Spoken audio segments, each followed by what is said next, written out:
C'est l'été, il fait 30 degrés, tu vas à la plage, tu fais la fête avec tes copains, il y a des soirées, il te manque plus que le film ou la série pour passer un beau moment. J'ai la solution à vous proposer, elle s'appelle Grand Blue.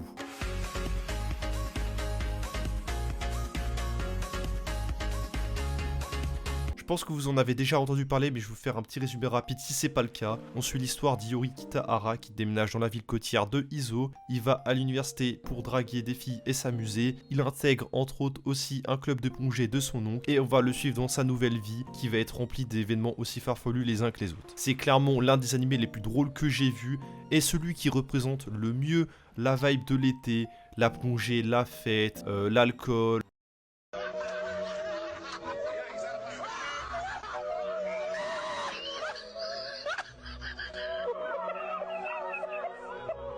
Qu'est-ce que je peux vous dire de plus en fait, c'est magnifique. On va commencer par parler de l'animé qui est franchement très coloré, qui embellit bien le manga. On a aussi un opening exceptionnel. Franchement, vous avez tous déjà entendu cet opening là.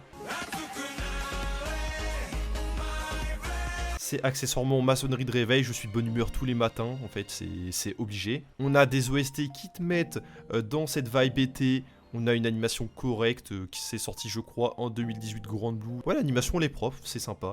Le manga en tout cas est bien retranscrit, c'est un kiff. C'est 12 épisodes de folie et je peux pas m'empêcher de le regarder chaque année. Au-delà de l'aspect technique de l'animé, on a des personnages mais des fous.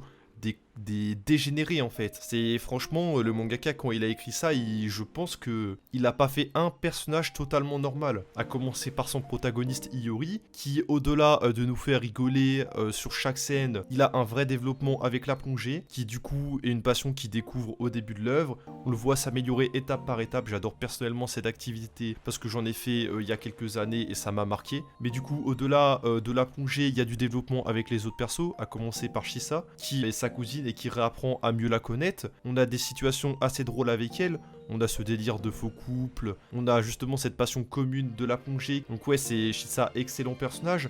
On a aussi Eina, justement qui gagne de la confiance en soi grâce à Yori. On a tous les anciens, Azusa, Shinji, Ryujiro. On a, en plus de Yori, on a Koe. Koe, c'est un peu, vous savez, le personnage otaku qui généralement est gênant dans les animés. Lui, il échappe pas à la règle. La plupart des scènes qu'on a avec lui, c'est pas très agréable à suivre. Mais ça nous amène des situations qui sont drôles, à commencer par les scènes avec Yori et son groupe d'amis. À chaque fois, il y a des scènes où ils vont ruiner la relation d'un ou de l'autre. Et franchement, je pense que ça fait partie des meilleures scènes de Grand Blue, c'est très très drôle et le mangaka il sait y faire, il sait comment nous faire rire avec eux et il se loupe jamais. Et pour citer un troisième personnage qui franchement que je kiffe et qui est totalement fou, on va parler d'un personnage qui n'est pas apparu dans l'animé, donc si jamais vous voulez pas vous faire spoil, avancez dans la vidéo, je vous mettrai le timecode. On va parler de Sakurako. Sakurako, je pense, c'est mon personnage préféré de l'œuvre, elle me fait trop rire. Au début, on pense qu'on a affaire un peu à, désolé du terme, mais un peu une michto.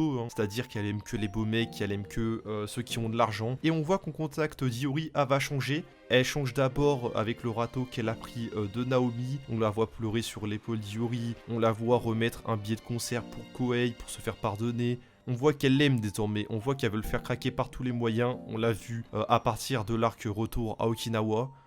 Franchement, j'adore ce personnage-là, j'adore la rivalité qui a été mise en place contre les autres personnages féminins qui veulent séduire Iori. J'ai hâte de voir où ça va nous mener avec elle. En termes d'émotion, franchement, le rire, qu'est-ce qu'on rigole dans cet animé-là. L'humour est assez spécifique quand même, on va pas se le cacher, c'est un humour assez beauf, assez centré autour de la fête et de l'alcool.